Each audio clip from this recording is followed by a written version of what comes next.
What's up, you guys? Welcome back to the podcast. We got another amazing guest for you on the show today. I am just so excited to be connected to so many amazing people who want to come on and share their amazing genius with you, the listener. You guys, this is the Jessica Burgio show, and we are all about creating opportunities for you to take that leap, to move into the next phase of your life, to create more visibility for your life, for your business, whether that's through social media, whether that's through showing up. But Kelly has an awesome story that I want her to share with us because she has pivoted from something very, very big into another big sector of her life, but it's going to prove to you this story when I learned this about her that this is something possible for you too. And there are many of you who are listening who are either in my community, I've worked with, who are in my current mastermind. Yeah, I'm talking to you ladies right now that are going to get a lot from this story. So buckle up, take us on your walk, get in the car, let's go. Kelly, welcome to the show. How are you? Thank you so much for having me, and I can't wait to chat with all the ladies today. You have an incredible story. I want you to take us back because this isn't where you started. You had a thriving business, and for those of you who don't know, Kelly has a huge background in the medical field, but she pivoted and she moved into a new space, and I wanted her to talk about what identity shifts had to happen in order for that to occur, right? Because when everything looks good on paper, when everything looks like it's working, you look at some people and you're like, "Why? Where did that come from?" So take us behind the scenes of that story and, like, kinda walk us through a quick version of, like, where you were at and kind of how you got to where you're at now. Yeah, so quickly, guys, my name is Dr. Kelly Alhooie, and I moved to Virginia from California, moved to Virginia unwillingly. Well, willingly, but my husband's dad was sick, but I did not want to be in that situation. Got a job, normal job. COVID hit. Basically, one day before COVID hit, I quit my job with $800 in my bank account and 230K in student loan debt. And my husband almost divorced me that day. He was so mad at me. We got in a massive fight. He walked out on me and he was like, I can't do this. And I was like, I'm going to do this. Not one person in my family believed in me. My mother did and said, go for it. So I went for it. I knew that I needed to make 4K in 1 month and I just started treating patients. Now, mind you, no one was out because it was COVID. So I was on trailheads, like running trailheads, yelling at people because I knew those psycho runners. If you're a runner, you're probably psycho. And they were out there. And I was like, hey, you, I'm going to do a movement assessment on you. Come on over the parking lot. I was sleeping in parking decks because I couldn't drive back to my house because I would go see patients that were 2, 3 hours away. So I would stay down there just to try to find people. Again, no one was out. I had an apartment, and from the balcony, I was teaching Pilates and yoga with a megaphone, yelling from balcony to balcony because we had a social distance. And so I was just trying to help people. And no, I was not making money at that time, but I was just trying to get people to know me. That was it. Because I moved to this area, no one knew me. So fast forward, make a long story short, within 2 years, I grew to a 7 figure business. Within 3 years, I grew to a multi 7 figure business. And on paper, this all looks amazing, fantastic. And I was living my best life. I was the wealthiest I've ever was. I didn't know this life existed, and I was living on cloud nine. However, what soon I started to realize was I didn't want this life. I outgrew myself. I didn't want the life that I built anymore. And it's a huge shift. It's a huge shift. And one side, and many of you guys can probably feel this. On one end, you're like, oh my God, like Jess said, she's like, everyone's telling you, like, this is amazing, like, this is great. And you're like, yes, I'm living my best life. Like, I've never experienced any of the stuff I experienced with what came from that business. And then on the other side, you're like, I hate it. I'm starting to become resentful. I don't want to be here. And in my case, it was really about the environment. I did not want to be in Virginia at all. And remember, I had no money at the time when I started this business. And the only way out was to build a very successful business to be able to purchase a house here in California to get out. And I was the only way out of that. And I didn't do it for that. I did it to treat patients very well and like have massive success with patients. But that's ultimately what the business gave me was it was able to provide a different life in California and get me out of that situation so that we could make that jump. But there was an identity shift that had to happen. And I remember the exact moment that this happened. The exact moment I was at Funnel Hacking Live, you guys probably know it, and Andy Elliott was actually on stage. And he said, right now, this was like February of 2025. He said, right now, if you are not happy with what you're doing, you must make a change. And I was like, oh my God, he's speaking to me. He's speaking to me. So I literally left the conference. I went up to my hotel room in Vegas. I called my mom and I said, I'm leaving everything behind. And mind you, I owned my office building. My realtor was like, it's going to take us 16 months to sell this thing as well. Cause there's two separate sales, the business and the actual like real estate. It's not the same sale. Within 6 weeks, I got multiple offers on my business, cash. And after that, 6 weeks later, I got a full cash offer on my office building. And I was like, I'm making the jump. And before that even happened, I was like, I made up my mind I was going to make the jump. No matter if it was going to take me 16 months to sell that office building or not, I was willing to face the fear. And this is where a lot of you guys are at. The fear of the unknown, the fear of, oh my gosh, if I do something different, who am I? Right? That's a huge fear. For me, I was making insane amount of money. And then I was going to a business that I wasn't making as much money. Now I was still making good money in the second business, but like there was a big difference. And that was super scary because I got accustomed to living this life that I was just like, that's the life I want to live. Like, so now I'm going to have to make sacrifices. But again, this brought me back to when I started my first company where I was like, all right, I got to make more sacrifices. And you know what? The sacrifices that I'm willing to make are going to be a lot better than the situation that I feel. And I knew that there was a higher calling. I knew it. I didn't know what, but I knew it. And you guys can feel this when you're like, I know I am meant for freaking more. That is what I felt. But I was just so freaking scared to do it because of all the unknowns. And when Annie said on stage, just freaking do it, I was like, 100%, this is my sign. I came out to California for 2 weeks straight. I did a full on just like wellness retreat for my own self, like full on. I had therapy, I had cold plunge. I mean, I did all this stuff. Like it was 8 hours of intense wellness days just on me because I actually had to focus on myself. And I was like, yeah, I'm pulling the trigger. I'm doing it. I don't care what happens. I'm going to figure it out. And you have to have massive belief in yourself. And I just made the jump. And I can't tell you, it was the best identity shift that I have had to this date. It has been a year since I sold my practice. It's been a year since I sold my office building. It's been a year since I moved full time here to California. Before that, I was for 2.5 years going back and forth, 5.5 hour flights one way. And I couldn't be more happy. I've lost 20 pounds. I had a massive rash on my face that for 3 years, no doctors in Virginia could figure out. And I literally moved here and my whole face cleared up within 6 months of me being here for no apparent reason. I know probably why, probably because of the stress of it all, right? But when you truly step into that higher identity that you knew deep down, because us women have such an amazing intuition and you have to go with that. Yeah. Don't listen to, even if you have mentors. Like, I mean, Jess and I are both mentors, but sometimes you guys know the best. And you got to bring that to us and be like, hey, I'm feeling this, right? Like, you got to be really open with us. Hey, I'm feeling this. Like, where do I need to step into? And when you start to actually focus on you, which I never did until literally this year, then you start to realize who you are, who you're meant to be, who do you want to become?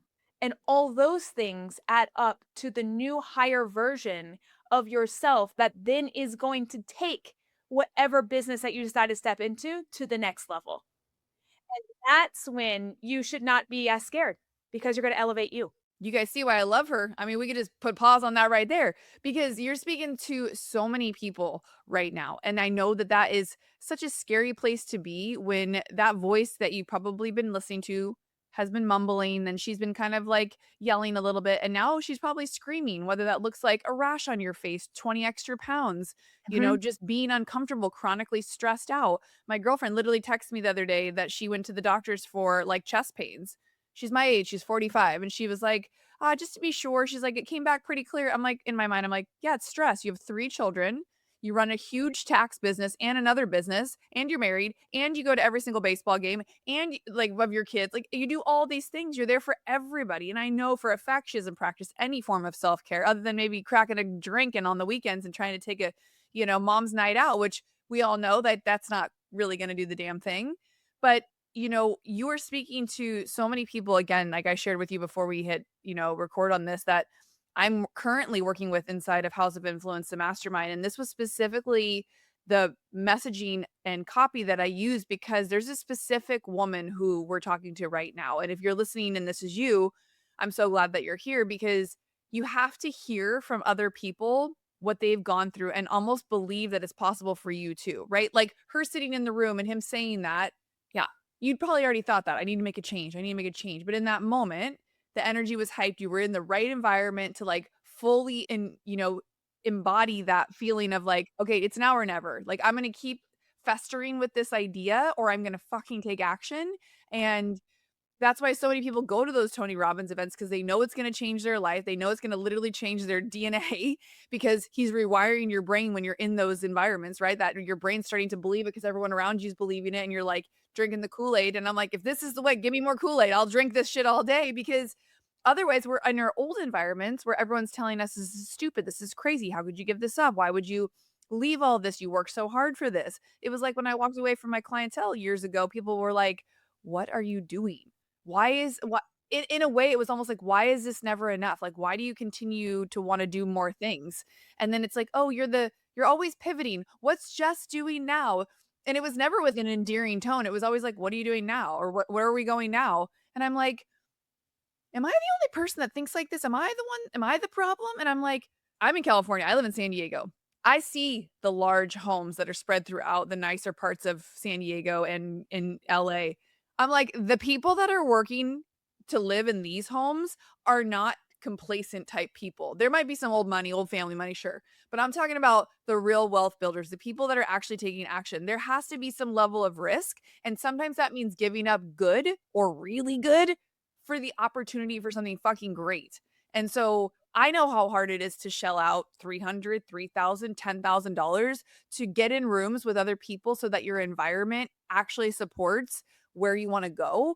I mean, you work with women all the time around this mindset of being able to scale to 6 and 7 figures from 0, let alone going from the low 6 figures into a 7-figure business. So, if we're speaking hypothetically to the woman who's in like transition or pivot or who's scared to pivot, like what advice do you have for somebody who's maybe not able to get into a room like you were in that day, but is feeling those same feelings of like something has to give, what I'm currently doing, yeah, might be paying all the bills, but it's not soul filling. Like I feel like I'm stuck. I feel like I don't know what to do. Yeah. Well, the first thing I would say is, focus on you. Like for me, it was taking a trip to California, literally just walking on the beach. That's free. Okay. And it was just like literally just thinking, processing, understanding what do I truly want? Because I had massive mentors at the time telling me, do not do this. And they were my mentors for a long time. And I was like, I mean, they helped me a lot. So to not listen to them and be like, no, my soul is feeling this. And then when they said it at that event, and then I went to the beach and I was like, no, I think this is really it. Like, this is truly what would make me happy. So that's the first thing I would say.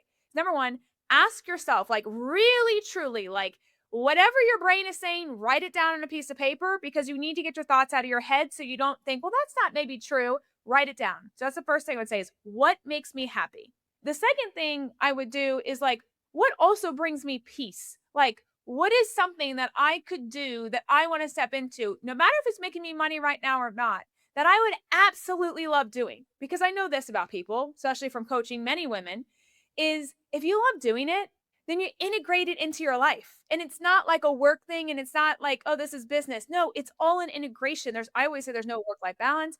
The more that you can integrate it, the more that you're going to crush it because it is a part of your environment. So I think that's huge. I love that. I love that. I love that. I love that. I completely agree. And it was so powerful. It was speaking to the woman who feels like she knows that there's something, like that she's meant to move on, but like things are really actually good, just like they were really good for you on paper and everybody else in your world was like, you're crazy. Why would you even think about doing this? But you knew deep down, like it wasn't serving you anymore. And what got you here wasn't where you ultimately wanted to be. Yes, you had success and, literally created something out of nothing, but it was time to move on. And I feel like people shame people so hardcore for that, especially women. With men, it's like, yeah, bro, take the risk, sell the business, let's go. Like people have conversations like this all the time, exiting, buyouts, business sales. But for women, for some reason, why? Why are we not allowed to have the same sort of like risk tolerance or adversity to taking a wild leap and moving across the country? Right. I mean, that's such a good point because, yeah, there's very few women that tend to do it. I mean, but it's like the best thing for you guys. Entrepreneurship is about elevating yourself throughout your life and living your life to the fullest. And so I always say if you sign up for entrepreneurship, you sign up for a life of learning, changing, growing, self-development, and guess who benefits? Everyone around you. And I just love that about entrepreneurship, that it benefits you, it benefits your family, it benefits your friends. And so the more that you can embrace that and embrace change, which I know sometimes is hard for people. I get it. I mean, I was terrified. But the second that you have massive belief, and you know, especially you seven-figure entrepreneurs, maybe even multi six-figure entrepreneurs, guys, you have to realize, or ladies, you have to realize that you've already done something amazing. So guess what? You probably got another something amazing in there, and it's probably actually going to be better because now you have experience behind you. Before you didn't have experience. So the best thing you could do is to literally follow the intuition, or, message Jess or I and be like, "Hey guys, I'm thinking about this. What are your thoughts?" Like, just messaging us on Instagram. Like, that's also a good idea. Just to like bounce ideas off of people that have been in your place. And I'm feeling this. Like, what should I do with this? And then we can give you feedback and be like, okay, yeah, try this, or go, try that. And I think also surrounding yourself with people in a like-minded scenario where you can go to networking events in your community, 100%. Like, that's also amazing. Totally. So talk to us about that. How did you reestablish yourself in California when you moved? And like how have you integrated back into a new community being like a solopreneur technically? Yeah. So I started this second company where I do business coaching, guys, for women, especially in healthcare, whether or not you're health or wellness business. So I help scale you, but they do sales, marketing systems, all things. Anyways, so I'm a big community builder. That's how I built my first company. That's how I built the second company. And I built the second company 1 year into the first company. So I've had this company for a fair amount of time, but I didn't heavily focus on it until clearly I let the other company go. So I just knew I wanted to be around people. I love people. I get energy from people. And so I was like, where are the community events? I'm going. So I went to Jess's event. I went to so many other people's events, and I keep going and I even want to do more events. So if y'all want to do events, please let me know, because I'm a big event thrower, whether or not it's health, wellness, fitness, whatever it may be. Like, I love just getting women together, especially women, collaborating, and not just making it about fitness. I want to make it about like business, and actually getting like where you get something. If you're at an event of mine, I basically am like, okay, what can you give to someone that if you attend that event, what can you give to someone to impact their life that day? And you come with that. And so, like, yes, I'm a big giver, and I like to get people together and build that community. So any community events, I am looking on Facebook, I'm doing all the things, I'm there. Like, I'm like a yes, I am there. And so I think that's the biggest thing, is when you join a new community, it's like, embrace it. Like, I do community events more than I do anything else here. And that is the best thing, to penetrate the community and learn who's who does what, where your girlfriend's at, where your new girlfriend's at, right? And then how can we all collaborate to help each other?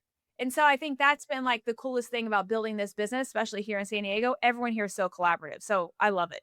That's amazing. You guys, that's seriously some of the best advice. And I know sometimes some of you are a little bit more introverted. Maybe you're not as outgoing as Kelly, and it's a little bit harder for you to like push yourself to do that. You're not scrolling Facebook looking for the local community groups, especially if you don't have anybody to go with. But I will tell you, the events that I've gone to alone have usually paid me the most dividends, because I'm not in the corner talking to somebody I already know. So I'm more likely to talk to people I don't know. And then I'm more likely to push myself to sit in the front of the room because I'm by myself. You can always find one chair close to the front where you can just kind of sneak in. And I'm forced to focus because I'm there either by myself or, like it's just the opportunities have been greater than when I've gone with friends. And when I do go with friends, often I'll be like, okay, let's take a break. You go to one side, I'll go to the other side. Let's go make friends on our own. And then if you meet somebody that's for me, like let's come do an introduction in like 10, 15 minutes. And you don't have to stay for the whole event. Like most of the time, there's networking events where you can come, you can meet people, you can see if they're your vibe. Sometimes they are, sometimes they're not. And that's all good. But you have to be willing, I think, in this space, especially if you're starting something new, to say hello first, to bring your cards or to bring your energy and to make conversation, right? Can I tell you my hack for my introverts? Yes, please. Okay, so for me, I'm, a pelvic health doctor. Okay, so like my introverts, they tend to wear a vag costume, and yes, you can buy it from Amazon, and they will go like walk the streets or and like so many people come up to you when you have a costume on. By the way, so maybe it's not a vag costume, but maybe it's some accessory, like maybe it's a cute hat. Maybe it's like an amazing purse that's like made out of a telephone or something that someone's gonna come up to you and be like, I love that. Then guess what, introverts? You don't even have to make conversation. You're going to attract the people. So that's the most amazing part, that if you're an introvert, wear something that's unique and people will come to you. You guys can't see it if you're not on YouTube, but I have lime green tennis ball nails right now. This is not my usual go-to. It's not a brand color of mine. And when I saw the color at my nail, I'm like an all black usually. And I was like, those will be fun. People will definitely make a comment about them. So there was like a subconscious belief that I was like, oh, these are gnarly. I'm going to be sick of these in like 5 seconds. But also, guess what? 75 people have made comments on my nails already. And back in the day when I was a hairdresser, full time and I was looking to build my clientele, I would get myself all dolled up and I would go hang out at the Nordstrom's cafe and I would sit outside where all the women would come out with their bags and their shoes and I knew they had money and I was like hanging out in the environment and people would say, "Oh my god, I love your haircut." Did they ask who was cutting my hair? Nope. I said, "Oh my god, thank you so much. Here's my card." Smart. Very smart. And when I moved on from there, I would go and I would put my cards in all of the cars inside the nice cars inside the parking garage. And then on another day off, I would walk through the college because at the time I was in my 20s. So I would walk around San Diego State looking super cute, which most college kids don't put themselves together. I would grab attention. I would see the cute girls with the hair that I wanted to do. And I would walk up to them. Hey, we just opened a new salon. I'd love to give you a complimentary blowout. If you want to come by, I'd put my cards in the coffee shop. People don't do that kind of stuff anymore. People want to No. hide and spend all this extra time and work building out podcasts, social media, reels. And I'm like, guys, if you just go and talk to people, you will build. You will literally build. Yes. People will mention your names in rooms. And once you, especially if you have a business that is like, especially like what Kelly does, right? Like it's very unique. And a lot of the things that most of you do is unique. Like I can name a handful of my friends who like they're the go-to person for the thing that they do in my world. They're like the only person I'd recommend for that thing. And I think the more that they put themselves out there, the more that people can recognize them. And I've started to hear things like, well, I don't know if I should be going to events anymore. I don't know if that's where I should be spending my time and money. And I'm like, you want to be consistent, like, and be out there front facing where you're getting the photos from being at the events, where you're getting content with people, where you're able to take a picture and actually be in real time. Because as much as we want like these girlfriends, like there's also a different level of friendship when you're an entrepreneur, especially as a woman, where we have to surpass the transactional where like, hey Kelly, I know you. Can I just come on your podcast or will you promote this for me? There has to be like a reciprocation of some sort or some give and take, right? Kelly came to one of my events. So when she popped on yesterday, day before, and said, hey, we should do a podcast, I'm like, we totally should. So here we are. That's kind of how this ecosystem works. And I think it's so beautiful because why would you not want to support one another? It's the easiest thing to do. And it's also like, yes, a little time consuming, but it pays you dividends when you show up in person and you talk about who you are and you share your energy with people. Cause it's an immediate, like, yes, that person, I love them. And Kelly and I met like a long time ago on, was it online or how did we first originally No, get we met connected? at Lori Harder's event like 2 or 3 years ago at Girlfriends in Business. That's right. And then I met you. And then ever since then, guys, like this is how such a small world this is. Like I'm in Virginia, she's here. And then we just stayed connected online. And then it's crazy. Like I was at one of Lori's events with Loop in Newport this past week at the like a workout event. And people were like, well, how did you know so and so to so and so? And like the girl that you had at one of the events, that's the OC girl that started the In ball. yes, she was there. And I was like, oh my God, from Jess's event. And so, like, we brought your name up, right? And so, this is where it's like, oh, yeah, Jess's thing is okay.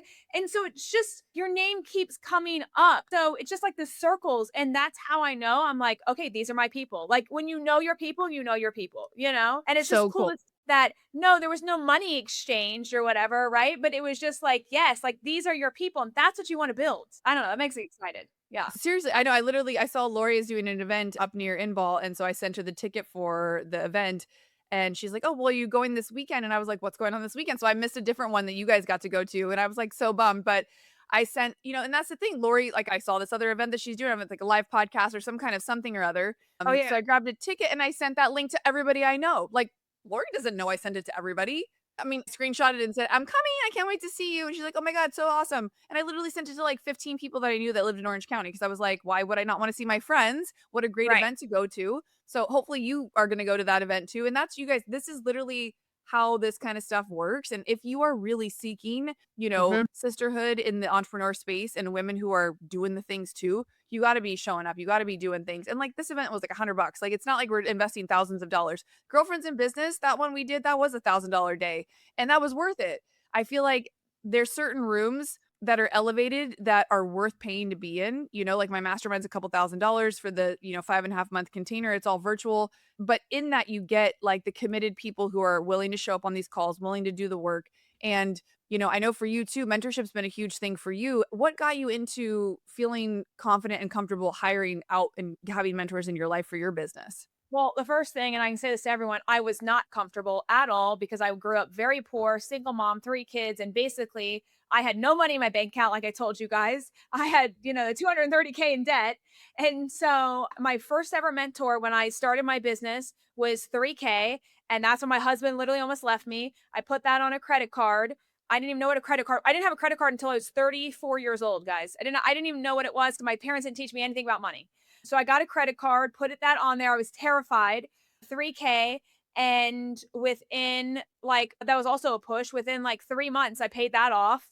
And I was like, okay, I think I could do this. And I just was like, shit. Like, I realized putting my back against the wall time and time and again. And this is why I'm heavy on investments, which is a whole other podcast. But I invest heavily to basically go broke again, to then invest heavily to go broke again, because every single time I know my back is against the wall, guess what? I'm going to come out like ready to go and full attention is going to be on the thing that I need to focus on. So I highly recommend put your back against the freaking wall, even when you're not ready, because that is a thing that will actually drive your success, and overall like elevate you times 10 is having someone else in your corner. Highly recommend. Absolutely, absolutely. All right, you guys, we gotta talk about this investing real quick though before you jump off, because I feel like, yes, it could be a whole nother podcast. And a lot of people did not grow up being taught how to handle money, deal with money, and the idea of spending, large amounts of money on investing in mentors and not really like it's one thing when you go buy a car, you leave with the car, you got the transactional item, you got the thing to show for you go buy the pair of shoes, you got the shoes. But when it comes to investing in mentorship, when people are so saturated with getting sold to online, like how do we know how to decipher what's for us? Like, how do we know if we need a mentor or a coach or we should be in a group program or a mastermind? Do you have a way to process through that for you or for your clients? 100%. I always say, do not hire a coach that isn't at a place or they haven't been at a place that you want to be. That's the first thing. And I say that because there's so many coaches out there, but I see so many coaches that doesn't have a free calendar, that hasn't made, X amount of dollars. Now it's not always about that, but like, do they also have a free calendar? Do they also have a good family life? Are they just a good person, right? Like whoever you want to embody, go after that, but like make sure that they've also been at the levels that you want to be at. So that's the first thing. The second thing I say is look at all their testimonials. For us at PelviBiz, we've helped over 400 women across the US in the healthcare space that we have massive amounts of video testimonials, screenshots. I mean, if you go to my Instagram right now, it's all screenshots of like people in my programs, like what they're saying and all the things. And we're not making it up. Like you can't make up a screenshot. I mean, maybe AI can, I don't know, but like we don't. It's real and you put it up there, right? So look at all of that and ask people, hey, you're in this person's program. Like, what did you gain out of it? Right. And so I think those two things alone are like massively important to understand if that coach is a good fit for you. But I highly recommend coaching because to be honest, that's what helped me 100% get to where I'm at. Same, same. Yeah. I feel like in the beginning, when I first started, the mastermind that I joined I regretted it for a little while because it was such a big investment. And I remember being in the rooms and people were talking about making 10K a month and 10K this. And I was like, I've been making well over that for 15, 20 years. Like, where's the real, like, but at the end of the day, what I didn't know when I was in that room was how much I already knew. And so it actually proved to me that I wasn't quote unquote just a hairdresser, that I had been a full blown entrepreneur for many, many years. And I hadn't ever really looked at myself like that. So it actually did something twofold in that room. I continued to make the good money that I was making, but I also was exposed to all the different ways that different types of people do business. But my mentors, like you said, Lori and Chris at the time, that's who was hosting the mastermind, had done the thing. I'd watched them grow, pivot, and move around to different businesses. And I was like, they're moving more into the online space. And like, that's where I want to go. So I want to learn from people who are doing the things that I want to be doing. And while I would say at the beginning of that, they didn't have clarity for us on specifically where to start because everyone was at a different starting point, what I learned was if I had gotten a coach first and only learned from one singular person rather than learning from those two, all the speakers they brought in, and the 45 people that were in the room, I would have done myself a disservice. And so I had to remind myself as opportunities started to come from being in that room, speaking opportunities, podcasting opportunities, getting free tickets to go to different events that would cost me three, four, $500. I was like, oh my gosh, because I was looking at it as like a straight up ROI, right? Like, okay, I've spent this much money, but I haven't quote unquote made that in this side of the business yet. But I was Right. like, time after time, I'm like, well, you just got into that $1,000 event. You just got to go to this $10,000 like full, like, I was like, wow, because I invested a little bit higher than I was used. I was like 8 grand to be in this mastermind. It's the most I'd ever paid for anything that I didn't know exactly what I was going to get. And I have been paid back, 100 times over, not only getting to work for them later on in the mastermind in and of itself, getting my first coaching opportunities. I just, so much of that investment now looking back, I can obviously connect the dots. So for anybody listening, like hopefully these stories are encouraging you if you are still scared to kind of put yourself out there, not knowing quote unquote what you might get out of it. I always tell people it's always what you put into it. Like today I have a coaching call or the one of the calls with the mastermind group and a couple of the women are unable to attend. And while I know they can watch the replay, that's totally fine. There's nothing like carving out the time to be where you say you're supposed to be and like show up and make the effort to connect with the people that you paid to be in the room with. I know it's a sacrifice. I know it's time away from your kids or time away from whatever else that you got going on. But at the end of the day, like I guarantee, like you said, when your back's up against the wall and like the pressure's on, you're not missing calls. You're not doing the things that your coach or mentor suggested you do. You're fucking doing the things.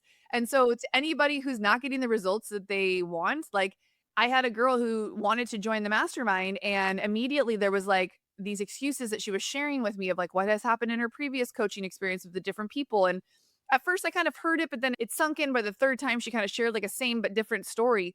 And I actually sat with it one night and it kind of like woke me up. I was about to fall asleep and I was like, I don't think this is the right person to work with.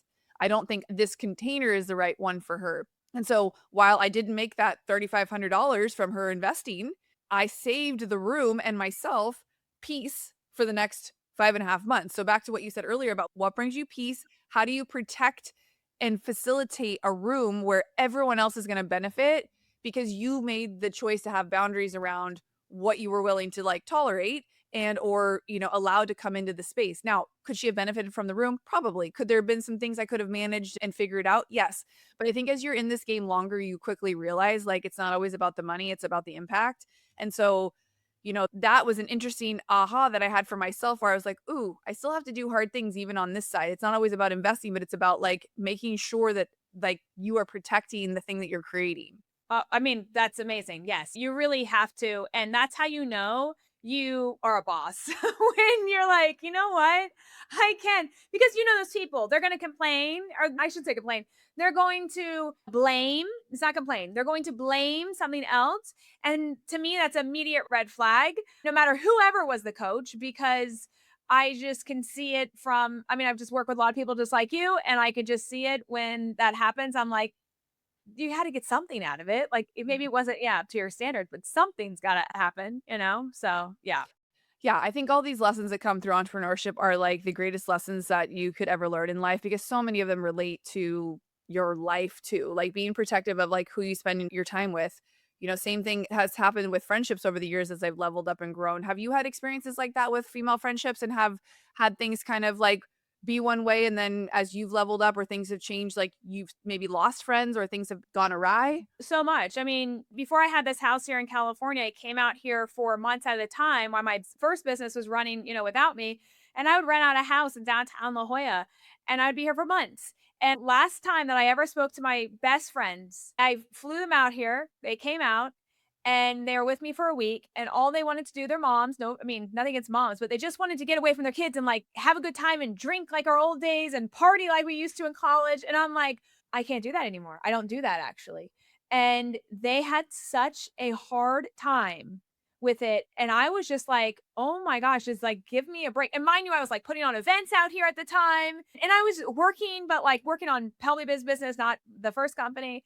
And anyways, those were the last time I ever saw my best friends. And since then, I just cut ties with all my friends. I just am like, I have become such a different person that I can't even relate to it anymore. I just can't. And I was okay with that. At first, you're like, oh my God, like I'm so lonely. And this is why you need people because entrepreneurship is lonely. However, what I've come to grasp is I actually just want to build this such a community, especially in San Diego, around entrepreneurship, women, and like supporting each other. Cause that to me is now my new girlfriends, you know? Yes. And I think that's 100% okay to do.